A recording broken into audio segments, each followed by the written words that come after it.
Hello everyone. உங்கள் வீட்டில் யாரையாவது கூப்பிட்ட உடனே அவங்க திரும்பி பார்க்கல, இல்லை குழந்தைங்களை கூப்பிட்ட உடனே திரும்பி பார்க்கல, இல்லை வேறு எங்கேயாவது திரும்பி பார்க்குறாங்க அப்படின்னா அவங்களுக்கு காது தான் கேட்கல அப்படின்னு சொல்லிட்டு நினச்சிடக்கூடாது. அதில் இன்னொரு பிரச்சனை இருக்குது.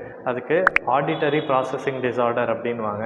ஸோ அப்படின்னா காது நல்லா தான் கேட்கும், பட் காதுலேருந்து போன ஸ்டிமுலஸ், அந்த ஸ்டிமுலஸ் என்ன இருக்கோ பிரெயினில் ப்ராசஸிங்கில் ஆகும்போது அது ப்ராப்ளமாக இருக்கும். அதனால் அது அவங்களுக்கு வந்துட்டு அந்த நாய்ஸை எங்கே இருக்குன்றதை ரெக்கக்னைஸ் பண்ண முடியாமல் இருக்கும். ஸோ இது எதனால் நடக்குது அப்படின்னா, ஒன்று பிரெயின் இன்ஜுரினால், செகண்டு சென்ட்ரல் ஆடிட்டரி நர்வஸ் சிஸ்டமில் பிரச்சனை இருந்ததுன்னா, நெக்ஸ்ட்டு ஏடிஹெச்டி போல் கம்ப்ளைண்ட்டு, ஃபைனலாக குழந்தை பிறக்கும்போதே ஹை பிலிருபின் லெவல், அப்படின்னா ஜாண்டிஸ் அதிகமாக இருந்தது அப்படின்னா அவங்களுக்கு கூட இந்த மாதிரி பிரச்சனை நடக்கும்.